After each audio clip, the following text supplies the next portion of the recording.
وبارکنا علیہ وعلی اسحاق، اور ہم نے برکت نازل کی ان پر اور اسحاق پر، ومن ذریتہما، ان دونوں کی اولاد پر بھی۔ اب دیکھیں حضرت اسحاق ان کے بیٹے ہیں یعقوب علیہ السلام جن کا لقب ہے اسرائیل، ان کے 12 بیٹے اور بنی اسرائیل میں ہزاروں پیغمبر۔ دوسری طرف حضرت اسماعیل کی اولاد میں سے صرف نبی صلی اللہ علیہ وآلہ وسلم۔ بہرحال دونوں بچوں کو اللہ نے نبوت کے لیے چن لیا اور ان کی اولاد میں نبوت کو باقی رکھا۔ ومن ذریتہما، اور ان کی نسل میں سے محسن، نیک لوگ بھی ہیں، وظالم لنفسہ، اور ایسے لوگ بھی ہیں جو اپنی جانوں پر ظلم کرنے والے ہیں۔ یعنی یہ نہیں ہے کہ ابراہیم علیہ السلام کی نسبت مل گئی ہے تو سطح ہی خیران ہے، انج نہیں ہے۔ یعنی وہ نسبت کے باوجود نسبت والے کام کرنے والے لوگ نہیں موجود ہیں۔ آپ دیکھ لیں ایک طرف ہاشمی خاندان کتنا اعلیٰ خاندان ہے، اسی ہاشمی خاندان میں ابو لہب بھی ہے، اس میں نبی علیہ السلام بھی ہے۔ تو وہ اللہ تعالیٰ مطلب اپنے بندوں کو اٹھاتا ہے، ایسا نہیں ہے کہ کوئی خاندان فی نفسے ہی برا ہوگا۔ یعنی میں اپنی بات کرتا ہوں کہ ہمارا یعنی مغل خاندان ہے، مرزا فیملی سے، اسی میں ایک غلام قادیانی دجال جیسا بندہ پیدا ہوا ہے، اور اسی خاندان کے اندر وہ دین اکبر کا دعویٰ کرنے والا یعنی جو جلال الدین اکبر تھا، اس نے بھی کس قسم کی گمراہی پھیلائی، اور اس میں ایسے لوگ بھی آئے جنہوں نے دعوت و تبلیغ کے حوالے سے کام کیا۔ تو فی نفسی ہی خاندان کوئی برا نہیں ہوتا، اور نہ اسلام اس میں بلیو کرتا ہے کہ کسی کا خاندان جو ہے اب ریجیکٹڈ ہو گیا، نہیں۔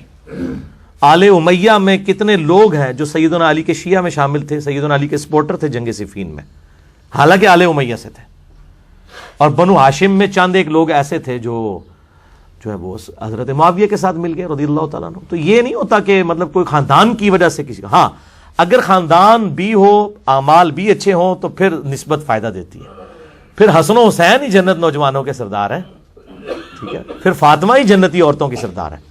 تو یہ دونوں ایکسٹریمز ہیں، ایک طرف وہ لوگ ہیں جو صرف نسبت کو لیے بیٹھے ہوئے ہیں، اور دوسری طرف وہ لوگ ہیں جو نسبت کا ڈینائی کیے بیٹھے ہوئے ہیں۔ حالانکہ درمیان میں موقف یہ ہے کہ نسبت کا فائدہ تب ہے جب کوئی شخص اپنے اعمال صحیح کرے، تو پھر نسبت واقعی فائدہ دیتی ہے۔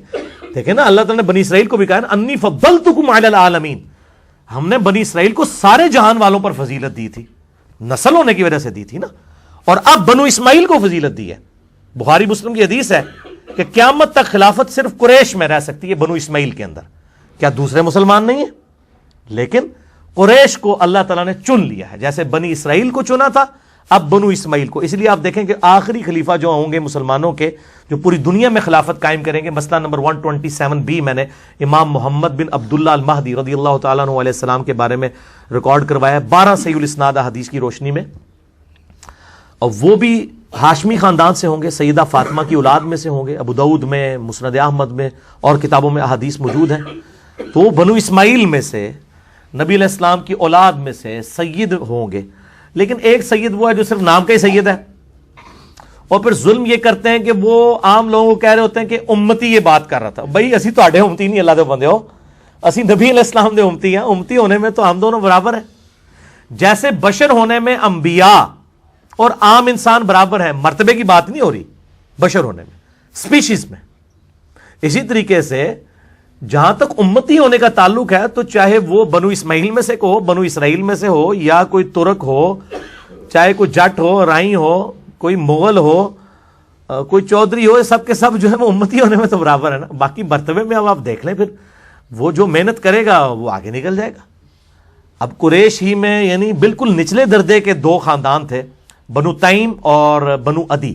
ہمارے پہلے 2 خلیفہ راشد جو ہیں وہ ان 2 خاندانوں میں سے، اعلیٰ خاندان نہیں تھے وہ، حضرت ابو بکر اور حضرت عمر۔ آل امیہ چلیں کوئی اعلیٰ درجے کا خاندان حکومتی لیول پہ تھا، تیسرے خلیفہ حضرت عثمان ان میں سے ہوئے، اور چوتھے تو خیر ہاشمی تھے، سیدنا علی بن ابی طالب رضی اللہ عنہم اجمعین علیہم السلام۔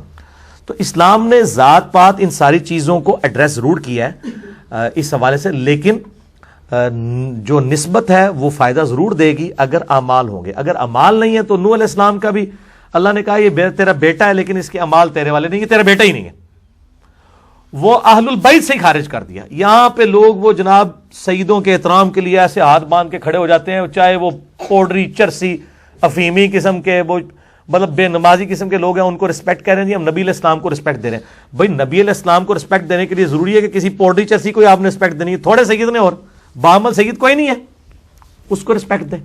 پہلے یہ لوگ اپنے جد امجد کو رسپیکٹ دیں کہ ان کے لیے بدنامی کا باعث نہ بنے کہ سید ہونے کا دعویٰ بھی کر رہے ہیں اور نسبت جو ہے وہ دعوے دار ہیں اور اعمال وہ نہیں ہے. میرا اپنا انجینئرنگ یونیورسٹی میں کلاس فیلو تھا اور وہ سید تھا لیکن قادیانی تھا. تو وہ اب اس کی وہ نسبت اس کو مطلب وہ نفع دے دے گی. وہ اب وہ ایک غلط ٹریک کے اوپر چڑھ گیا تو اب وہ نسبت کی وجہ سے اس کو نفع ہو جائے گا. تو چلے اگر میں کہتا نا وہ سنی تھا شیعہ تھا تو آپ کے ایک دم کان نہیں تھے کھڑے ہونے. اب قادیانی سن کے تو سارے لگے نہیں یار, یعنی سید جڑے قادیانی بھی ہیں ٹھیک ہے, حالانکہ کتنا گمراہ کن عقیدہ ہے عدم نبوت کے حوالے سے. تو مطلب نسبت کام دے گی اگر اعمال درست ہوں گے. تو یہ دونوں ایکسٹریمز ہیں, اس میں جو ہے درمیان کا راستہ جو ہے وہ یہ ہے کہ نسبت کے ساتھ اعمال بھی ہونے چاہیے. خالی نسبت کوئی شے نہیں ہے جب تک اعمال درست نہیں ہوں گے, اور اعمال کے ساتھ نسبت فائدہ دے گی. خود دیکھیں ہمیں جو نسبت حاصل ہے کہ بخاری مسلم کی حدیث ہے کہ قیامت والے دن سب سے پہلے امت محمدیہ کا حساب ہوگا صلی اللہ علیہ وآلہ وسلم, اور جنت میں کوئی داخل نہیں ہوگی امت جب تک میری امت داخل نہ ہو. حالانکہ ہم سب سے اینڈ پہ آئے ہیں, تو ہمیں کس کی نسبت نے فائدہ پہنچایا؟ نبی علیہ السلام کی نسبت نے انشاءاللہ تعالی. تو نسبت کا فائدہ سب کو مل رہا ہے, صرف سیدوں کو نہیں مل رہا, ہمیں بھی مل رہا ہے. ٹھیک ہے الحمدللہ. ہم بھی یعنی انڈائریکٹلی آل محمد میں ہم بھی شامل ہیں. محمد والے تو ہیں نا, ایک تو آل محمد وہ ہیں ظاہر اہل بیت ہیں, وہ تو نہیں ہم, لیکن آل محمد محمد والوں میں تو ہم بھی شامل ہیں الحمدللہ. اور یہ نسبت ہمارے ساتھ ہے. کاش ہم اسی نسبت پہ فخر کریں, اپنے آپ کو حنفی, شافعی, مالکی, جعفری, وہابی, سنی, شیعہ اس قسم کے ٹرمز کی بجائے اپنے آپ کو اگر کوئی نسبت ہی لگانی ہے تو محمدی کہیں. اور نبی علیہ السلام نے دیکھیں محمدی بھی نہیں, اس سے بھی اوپر چلے گئے. سورۃ الحج کی آیت نمبر 78 کے اندر هو سماکم المسلمین من قبل وفی ھذا, اللہ تعالیٰ کے محبوب پیغمبر ابراہیم علیہ السلام نے تمہارا نام مسلم رکھا تھا, اور اس قرآن کے اندر اللہ نے تمہارا نام مسلم, مسلمان, فرما بردار رکھ دیا ہے, تابع فرمان. اسی پہ ہمیں فخر محسوس کرنا چاہیے. اگلی دفعہ انشاءاللہ تعالی سیدنا موسیٰ علیہ نبینا علیہ الصلوۃ والسلام, اس کے بعد سیدنا یونس علیہ السلام کے حالات ڈیٹیل کے ساتھ آئیں گے, پھر سیدنا لوط علیہ نبینا علیہ الصلوۃ والسلام, اور باقی پیغمبروں کے حالات. تو انشاءاللہ اگلی دفعہ سورت کنکلوڈ ہو جائے گی. اللہ تعالیٰ سے دعا ہے جو حق بات میں نے کہی اللہ تعالیٰ ہمارے دلوں میں راسخ فرمائے. اگر جذبات میں میرے منہ سے کوئی غلط بات نکل گئی تو اللہ تعالیٰ ہمارے دلوں سے ہی معاف کر دے.